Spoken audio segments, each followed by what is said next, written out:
आज घर में एक अजीब सी खामोशी छाई हुई थी। प्रकृति अपना सामान पैक कर रही थी और विहान एक अपराधी की तरह कमरे में चुपचाप बैठा था। दोनों ना तो एक दूसरे की तरफ देख रहे थे, ना ही कुछ बोल रहे थे। प्रकृति ने घर छोड़ने का फैसला कर लिया था। अपना सामान पैक करते हुए प्रकृति की नज़र उनकी शादी की तस्वीर पर पड़ी। उसने तस्वीर को हाथ में उठाया और एक गहरी सांस ली। तस्वीर को देखकर वो पुराने ख्यालों में खो गई। उसे अपनी शादी का दिन याद आया और उसकी आंखों से यादों की बरसात होने लगी। प्रकृति और विहान की अरेंज मैरिज हुई थी। प्रकृति आगरा शहर में रहती थी और एक मध्यम वर्गीय परिवार से संबंधित थी। वो एक महत्वाकांक्षी लड़की थी। वो ग्रेजुएशन कर चुकी थी और पीएचडी करके नौकरी करना चाहती थी। वो मानती थी कि लड़कियों को आत्मनिर्भर होना चाहिए, परंतु उसके परिवार की सोच बिल्कुल जुदा थी। उन लोगों का मानना था कि लड़कियां घर में रहें, यही उनके लिए सही है। प्रकृति के पापा चाहते थे कि जल्द से जल्द उसकी शादी हो जाए। उन्होंने अपने दोस्तों और रिश्तेदारों से पहले ही प्रकृति के लिए रिश्ते तलाशने को कह दिया था। एक दिन एक रिश्तेदार ने उन्हें विहान के बारे में बताया। पापा ने घर में इस बारे में बताया और रिश्ता तय करने के बारे में सोचने लगे। प्रकृति ने जब इस बारे में सुना तो उसका दिल टूट गया। उसने पापा से बात करने की कोशिश की, पर उन्होंने उसकी एक नहीं सुनी। वैसे भी प्रकृति बचपन से पापा के सामने ज्यादा बात नहीं कर पाती थी, और फिर इस मामले में तो माँ और दादी भी पापा के साथ थी। माँ ने कहा, हम तेरे दुश्मन थोड़े ही हैं, जो करेंगे तेरे भले के लिए ही करेंगे। फिर एक ना एक दिन तो हर लड़की को शादी करनी ही होती है। हमने भी की थी। बिना पति के सहारे के लड़कियों का इस दुनिया में गुजारा मुश्किल है। पर माँ, मैं आगे पढ़ना चाहती हूँ और नौकरी करना चाहती हूँ, प्रकृति ने रोते हुए कहा था। तुझे नौकरी करने की क्या जरूरत है? लड़के की अच्छी खासी नौकरी है, तुझे किसी चीज की कमी नहीं होगी। और फिर औरत की सबसे बड़ी नौकरी तो उसकी घर परिवार के लिए जिम्मेदारी होती है, दादी ने उसे झिड़कते हुए कहा था। प्रकृति इस लड़ाई में अकेली पड़ चुकी थी। उसे कोई राह नजर नहीं आ रही थी। आखिरकार प्रकृति ने हार मान ली और घर वालों के फैसले के आगे अपने घुटने टेक दिए। उसने इस सच को अपनी किस्मत मानकर स्वीकार कर लिया और चुपचाप शादी के लिए तैयार हो गई। विहान दिल्ली में एक प्राइवेट कंपनी में फाइनेंशियल डिपार्टमेंट में था। दिखने में सुंदर और बोलचाल में भी ठीक ठाक था। वो दिल्ली में ही रहता था। विहान और उसके घर वालों ने प्रकृति को देखते ही पसंद कर लिया। दोनों के घर वालों ने रिश्ता फाइनल कर दिया और कुछ महीनों में शादी हो गई। प्रकृति अपने नए घर आ गई। यहां उसने अपने गुणों और सद्व्यवहार से सबका दिल जीत लिया। अब उसका घर ही उसकी जिंदगी था। अपने सपनों को उसने अपने मन में ही किसी अंधेरी कोठरी में दफन कर दिया था। कुछ दिनों बाद वो विहान के साथ दिल्ली चली गई। जिंदगी ठीक से चल रही थी। विहान के रूप में उसे एक अच्छा हमसफर मिल गया था। धीरे धीरे वो अपने सपनों को भूलकर अपनी नई जिंदगी में रम गई थी। लेकिन जिंदगी ने शायद उसके लिए कुछ और ही सोच रखा था। 2 साल तक तो सब कुछ ठीक रहा, पर कुछ दिन बाद विहान के व्यवहार में बदलाव नजर आने लगा। वो ऑफिस से देर से घर लौटने लगा। छुट्टी वाले दिन भी फोन पर लगा रहता और ज्यादातर बाहर ही रहता। प्रकृति कुछ पूछती तो जरूरी काम का बहाना बनाकर टाल देता। प्रकृति से बात करना तो दूर, अब उसने उसकी तरफ देखना भी कम कर दिया था। प्रकृति घर में अकेली पड़ गई थी। उसे ऐसा महसूस होता था कि घर की बाकी चीजों की तरह वो भी एक सामान हो गई है, जिसकी याद घर के लोगों को जरूरत के वक्त याद आती है। प्रकृति को लगता था कि विहान उससे कुछ छिपा रहा है। घर का माहौल प्रकृति की बर्दाश्त से बाहर हो रहा था। आखिरकार उसने सच जानने का फैसला किया। एक दिन विहान जब नहा रहा था तो प्रकृति ने चुपके से उसका फोन चेक किया। उसने देखा फोन में किसी प्रियंका नाम की लड़की का नंबर सेव है, जिससे विहान को बहुत सारे मैसेज आते हैं। और कॉल डिटेल चेक करने पर पता चला कि इस नंबर से विहान काफी देर तक बातें करता है। प्रकृति ने जब वो मैसेज पढ़े तो उसे शक हुआ कि विहान उसे धोखा दे रहा है, लेकिन जल्दीबाजी में किसी नतीजे पर नहीं पहुंचना चाहती थी। इसलिए प्रकृति ने सच जानने के लिए उस लड़की से बात करने का फैसला किया और उसका नंबर लिख लिया। जब विहान ऑफिस के लिए निकल गया तो प्रकृति ने उस नंबर पर फोन लगाया। दूसरी तरफ से एक लड़की की आवाज आई, हेलो, कौन? मैं प्रकृति ने जवाब दिया। प्रकृति का नाम सुनते ही उस लड़की ने फोन काट दिया। उसके इस तरह से फोन काटने से प्रकृति का शक कुछ हद तक यकीन में बदल गया। अब प्रकृति ने इस बारे में विहान से सीधे सीधे बात करने का फैसला किया। प्रकृति दिन भर कसमकस में उलझी रही। उसके मन में एक अनजान सा डर बैठा हुआ था। जैसे तैसे दिन बीता। शाम को विहान ऑफिस से आया। प्रकृति उसके लिए चाय लेकर आई। विहान हाथ में चाय का कप लेकर चाय पीने लगा। तभी प्रकृति ने हिम्मत करके उससे प्रियंका के बारे में पूछा।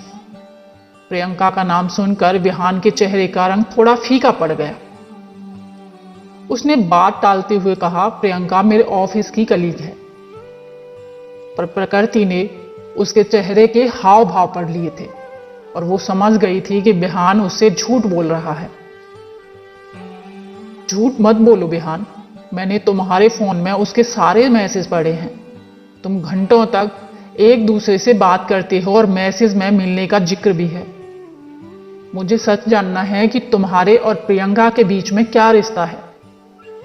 प्रकृति ने सवालिया लहजे में पूछा। तुमसे एक बार बोल दिया ना कलीग है, फिर बार बार क्यों पूछ रही हो? और तुमने मेरा फोन चेक क्यों किया? तुम्हें जरा भी तमीज है? विहान ने झुंझलाते हुए कहा। लेकिन प्रकृति ने ठान लिया था कि वो अब सच जानकर ही रहेगी। वो विहान के पीछे पड़ गई। वो जिद करने लगी कि उसे प्रियंका के बारे में जानना है। उसकी बार बार जिद से तंग आकर आखिर विहान ने उसे सच बताने का फैसला किया। लेकिन यह सच प्रकृति के जीवन का एक बहुत बड़ा आघात साबित हुआ। विहान ने कहना शुरू किया, प्रियंका मेरा पहला प्यार है। हम कॉलेज में पहली बार मिले थे और एक दूसरे को देखते ही पहली नजर में प्यार कर बैठे। एक दूसरे से शादी करके पूरी जिंदगी साथ बिताना चाहते थे, पर हम दोनों की जाति अलग थी और मेरे पापा को यह रिश्ता मंजूर नहीं था। तुम तो जानती हो वो पुराने ख्यालों के हैं। मैं उन्हें समझा नहीं पाया और उन्होंने जबरदस्ती मेरी शादी तुमसे करवा दी। मैं 2 साल से कोशिश कर रहा था प्रियंका को भूलने की, पर मैं नहीं कर पाया। मैं उससे प्यार करता हूं और करता रहूंगा, यही सच है। चाहे तुम मानो या ना मानो, तुम्हें इसी सच के साथ जीना होगा। विहान ने एक सांस में सारी बात कह दी। विहान का हर लफ्ज प्रकृति के कानों में पिघलते लोहे की तरह पड़ रहा था। अपनी बात कहकर विहान कमरे से बाहर चला गया। प्रकृति खुद को छला हुआ महसूस कर रही थी। वो बेसुध सी रोए जा रही थी। उस पूरी रात प्रकृति अपने कमरे में पड़ी रोती रही। उसका भरोसा टूट चुका था। वो अपनी किस्मत को कोस रही थी। उसे अब अपनी जिंदगी में अंधेरा ही नजर आ रहा था। जिसे वो अपना हमसफर मान रही थी, वो कभी उसका था ही नहीं।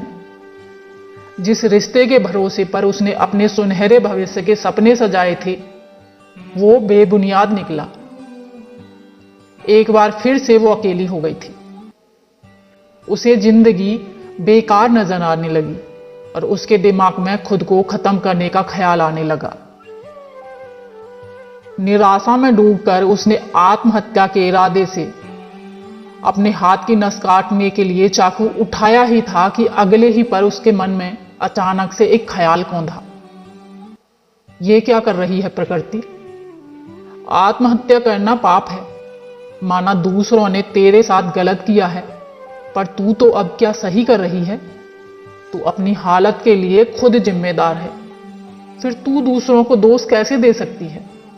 तूने खुद अपने साथ कौन सा न्याय किया है? सिर्फ सपने देखना ही काफी नहीं होता, उन सपनों को पूरा करने के लिए लड़ना भी जरूरी होता है।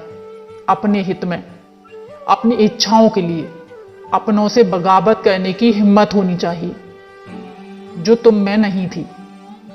तेरे साथ गलत हुआ क्योंकि तूने दूसरों को तुझे तकलीफ पहुंचाने का मौका दिया। उन लोगों ने तेरे साथ अन्याय नहीं किया, बल्कि तूने खुद अपने साथ ज्यादती की है। और फिर एक बार खुद को खत्म करके तू अपने साथ अन्याय करने जा रही है। जो हुआ उससे आगे बढ़ और अपने आप को एक और मौका दे। प्रकृति ने बहुत सोचा और आखिर मरने का ख्याल दिमाग से निकाल दिया। वो पूरी रात सोच में डूबी रही और आखिर में उसने एक फैसला लिया। प्रकृति तस्वीर को देखते हुए पुराने ख्यालों में डूबी हुई थी, तभी बाहर से डोरबेल बजने की आवाज आई और प्रकृति वर्तमान में लौट आई। प्रकृति ने जाकर दरवाजा खोला और देखा कि बाहर उसके माता पिता और सास ससुर खड़े थे। उसने उन लोगों का आशीर्वाद लेकर उन्हें अंदर बुलाया। तब तक बिहान भी हॉल में आ चुका था। क्या हुआ प्रकृति? तुमने अचानक से हम सबको फोन करके यहां क्यों बुलाया? पापा ने आश्चर्य से पूछा। अपनी नई जिंदगी के फैसले के बारे में आपको बताना था, प्रकृति ने जवाब दिया। नई जिंदगी? कैसा फैसला? क्या कह रही हो तुम? पापा ने सवालिया लहजे में पूछा। मैं बिहान को तलाक दे रही हूं, प्रकृति ने जवाब दिया। यह सुनकर घर वालों को झटका लगा। प्रकृति ने घर वालों को सारा सच बता दिया। घर वालों ने उसे समझाने की कोशिश की। प्रकृति बेटा, हम बिहान को समझाएंगे, वो उस लड़की से रिश्ता तोड़ देगा, बस तुम अपना तलाक का इरादा छोड़ दो, बिहान के पापा ने जोर देकर कहा। सॉरी पापा, पर अब मैंने इरादा कर लिया है। बिहान और मेरा रिश्ता एक झूठ की बुनियाद पर टिका हुआ था, जिसे मैं अब तक प्यार समझती आ रही थी। वो दरअसल एक समझौता था, पर अब और नहीं। अब मैं सच जान चुकी हूं और स्वीकार भी कर चुकी हूं। बिहान मुझसे प्यार नहीं करता तो फिर हमारे साथ रहने का क्या अर्थ है? मैं जबरदस्ती उसे और खुद को इस झूठे रिश्ते में बांध कर क्यों रखूं? ये आप लोगों की गलती है कि आपने अपने बेटे के प्यार के बारे में जानते हुए भी उसकी शादी जबरदस्ती मुझसे कर दी। मगर मुझे अब किसी से कोई शिकायत नहीं है। मैंने फैसला कर लिया है, मैं इस रिश्ते से बाहर निकल कर रहूंगी, फिर चाहे आप लोग मेरा साथ दें या ना दें। प्रकृति की आवाज में दृढ़ता थी। लेकिन तुम बिहान से अलग होकर करोगी क्या? पूरी जिंदगी अकेले बिताओगी? कौन तुम्हारा हाथ थामेगा? इस बारे में भी कुछ सोचा है कि नहीं? पापा ने गुस्से में कहा। मैं खुद अपना हाथ थामूंगी पापा, मैं खुद अपनी हमसफर बनूंगी। अब तक मेरी जिंदगी का फैसला दूसरों ने किया और मैंने अपनों की खुशी के लिए आंखें बंद करके सारे फैसले मान लिए। कभी खुद के लिए लड़ी नहीं, हमेशा वही किया जो मेरे परिवार के लिए सही हो। पर बदले में मुझे क्या मिला? धोखा। पर अब और नहीं। अब मेरी जिंदगी मेरे हिसाब से चलेगी। मैंने फैसला कर लिया है कि मैं फिर से पढ़ूंगी और अपने पैरों पर खड़ी होऊंगी। अब मैं अपने लिए जीऊंगी और अपने सारे सपने पूरे करूंगी। आप लोग अगर मेरा साथ नहीं देना चाहते तो कोई बात नहीं, पर अब मैं पीछे नहीं हटूंगी। प्रकृति की बातों में एक आत्मविश्वास झलक रहा था। प्रकृति ने अपना इरादा बना लिया था। जिन सपनों को वो अपने मन की किसी अंधेरी कोठरी में दबा चुकी थी, अब उन्हें पूरा करने का वक्त आ गया था। वो खुश थी कि देर से ही सही उसकी जिंदगी की बागडोर अब उसके हाथ में आ चुकी थी। उसने अपने घर वालों के पैर छुए और अपना बैग उठाकर घर की दहलीज से बाहर निकल पड़ी। बाहर खुला आसमां था जो अब बाहें पसारे उसके सपनों को आगाज दे रहा था। उसके इरादों में एक अलग ही चमक थी। एक आदर्श बेटी और एक आदर्श पत्नी का फर्ज उसने बखूबी निभाया था, पर अब बारी थी खुद की आदर्श हमसफर बनने का। उसने अपने हमसफर को अलविदा कह दिया था और निकल पड़ी थी खुद की हमसफर बनने।